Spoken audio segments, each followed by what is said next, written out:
2024 Lotus Eletre review. A $315,000 SUV from China? Tell them they're dreaming.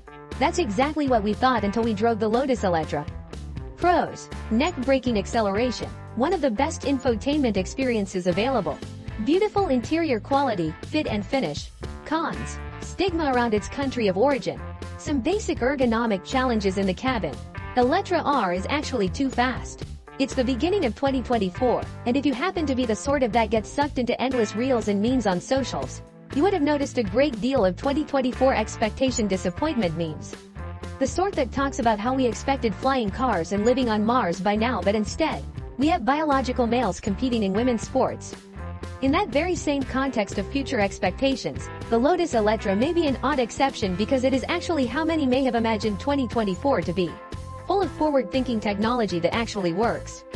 The Eletre is a spaceship on wheels in many respects, and the fact that it is a Chinese-made SUV from Wuhan no less wearing a British badge that once emphasized simplicity and lightness should not take anything away from its engineering prowess. For those that don't know, Lotus' vehicle manufacturing process today is split into two brands, Lotus Cars, which makes the Emira currently, and in the past produced the likes of the Exige, Elise and Evora in Hethel, Norfolk, UK. And then there is Lotus Tech, which is the Wuhan-based electric carmaker in charge of the Eletre and future EV models. There is also Lotus Engineering, but it doesn't produce cars. Since 2017, Lotus as a whole has been majority owned by China's Geely, which also owns Volvo and Polestar plus lesser-known brands like Lynk & Company and smart joint venture with Mercedes-Benz. In that time, the famously British brand has been undergoing a serious transformation involving billions of investment to become a leading manufacturer of sports cars and electric vehicles to compete with the likes of Porsche, Lamborghini, Ferrari and Aston Martin. While the Lotus Emira continues the tradition of two-door light-ish weight sports cars, the Eletre follows the absolutely undeniable successful formula of super sports car manufacturers producing SUVs to satisfy not only consumer demand but also helping create a viable business. So while the rusted-on purists will say company founder and automotive icon, Colin Chapman, would be rolling in his grave if he knew a four-door high-riding SUV weighing nearly 2.7 tons is bearing the Lotus name, by that same token Enzo Ferrari would have a heart attack knowing the Purosang SUV, ironically, meaning pure blood, in Italian, is diluting the pure blood of the Ferrari stable. Learn more. Not to mention the Lamborghini Urus, the best-selling Lamborghini of all time, has single-handedly helped save the company from the brink, much in the same way the Porsche Cayenne rescued the 911 company from near bankruptcy. So if you are here to satisfy your morbid curiosity about how bad the Lotus Eletre is and how it doesn't deserve to wear the Lotus badge, you will be bitterly disappointed because the real question here is whether the Lotus badge deserves to be on the Eletre. To give you some context about this particular top-spec Lotus Eletre R, which we picked up from the home of Lotus in Brisbane's Fortitude Valley, we were genuinely expecting it to be a little bit awful.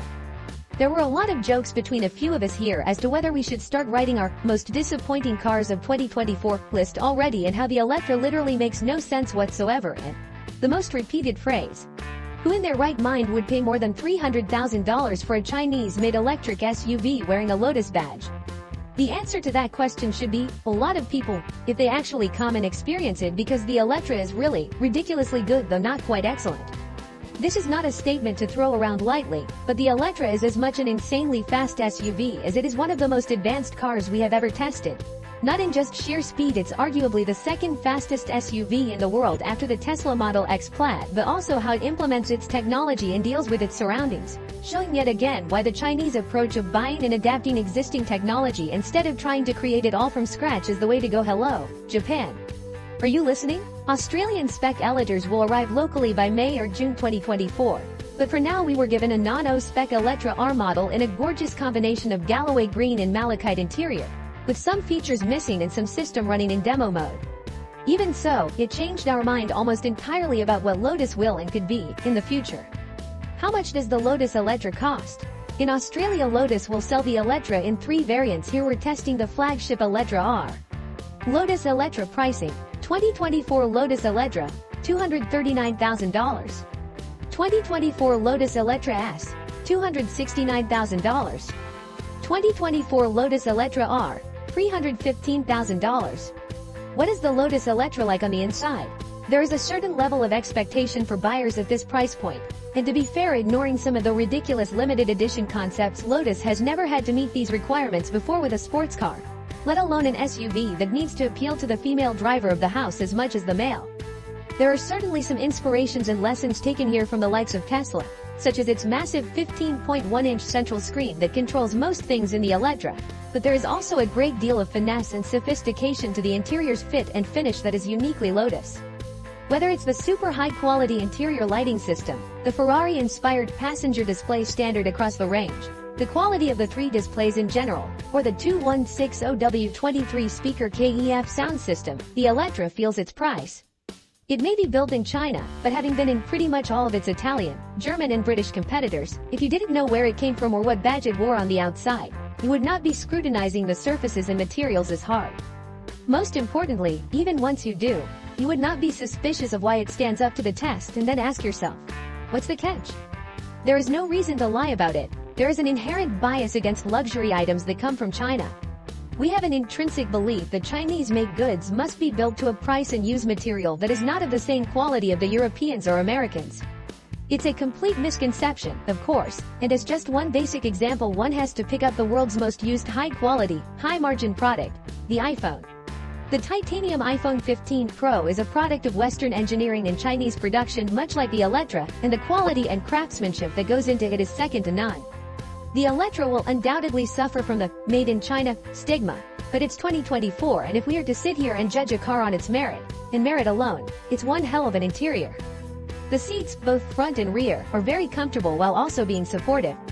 There is heaps of room inside the Eletre, and you can easily fit 5 adults for those long trips, with a pretty substantial boot as well. The steering wheel is epic to hold and use, while the paddles attached control the driving modes right and regenerative braking left. We found the size and feel of the steering wheel to be ideal and definitely giving the right ambience to the Eletre.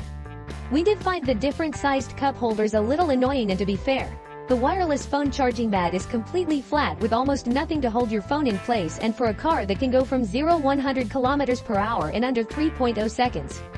Our iPhone flew into the backseat at least 10 times during the few days we had the Eletre on test. It's basically useless to charge your phone if you intend to ever accelerate. It would make a lot of sense to design that with a holder or on an angle facing down. No doubt if you compare it to a Bentley Bentayga, it doesn't stand up to the level of detail and quality, but put it side by side with an Urus or even A8 Purosangue and it certainly holds its own, and if you love technology, it actually embarrasses the both of them. The biggest drawcard of the Lotus Eletre against its European rivals is that it brings technology that is more advanced than Tesla, with European handling and styling. The folks at Lotus decided to not stuff around building their own operating system from scratch. Instead, the Eletre uses one of the best graphics engines money can buy, the Unreal Engine. And not just any version, but Unreal Engine 5, the absolute latest. The same programming base that runs games like Fortnite is also what powers the Eletre screens and infotainment. This means it presents one of, if not the smoothest in-car experiences we have ever seen with a screen. This is the first car we have been in that feels more advanced than a Tesla. Not just how fast it responds or how good the graphics are, but also how it displays the cars in traffic or how it behaves with lots of touches all at once. It literally feels like you are using the latest iPad Pro but with better graphics. There is not a hint of lag or struggle at all, and absolute kudos to Lotus for going down this path. It's actually very surprising that a small manufacturer can produce such an incredible infotainment system that the mainstream OEMs still use reversing cameras that make things look like YouTube from 2008. We hope that Europeans and Japanese makers can also see the benefit of using next-generation technology for the car rather than trying to stick with their own proprietary systems. Apart from the cup holders and charging mat, the only other interior feature we would love to see changed is the indicator stock, which just don't feel as nice to touch as the rest of the car.